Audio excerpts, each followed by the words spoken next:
Naaresto ng Station Drug Enforcement Team ng Police Station 5 ang isang street-level individual sa ikinisang drug bypass operation sa Barangay Santa Rosa, Mandurriao, Iloilo City. Dito lang ika-26 ng Nobyembre taong kasalukuyan. Kinilala ang suspect na si alias Toto, 39 taong gulang at residente ng Barangay na Bitasan, La Paz.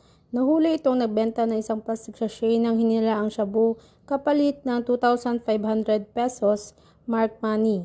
Na-recover din mula sa kanyang 4 pang sachet ng hininalaang shabu at iba pang non-drug evidence na magsisilbing mahalagang ebidensya sa kaso. Ayon kay Police Captain Jobert Amado, hepe ng Police Station 5, umabot sa 2 linggo ang kanilang masusing surveillance bago na isagawa ang operasyon.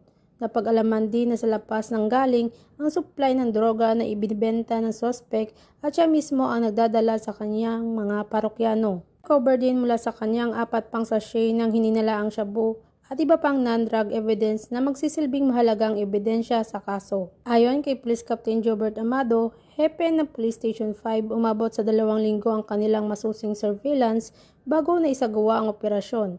Napag-alaman din na sa lapas ng galing ang supply ng droga na ibinibenta ng suspect at siya mismo ang nagdadala sa kanyang mga parokyano. Tinatayang 20 gramo ng hininalaang shabu ang nakumpiska na may market value na humigit kumulang 136,000 pesos. Nakakulong ng suspect at haharap sa kasong paglabag sa Republic Act 9165 o Comprehensive Dangerous Drugs Act of 2002. Layunin ng PNP na mapanatili ang kapayapaan at kaayusan sa bawat komunidad sa pamamagitan ng mas pinahigpit na kampanya kontra ilegal na droga. Sa bawat operasyon, hangad ng PNP na makapaghatid ng mas ligtas at mas maayos na pamayanan para sa lahat.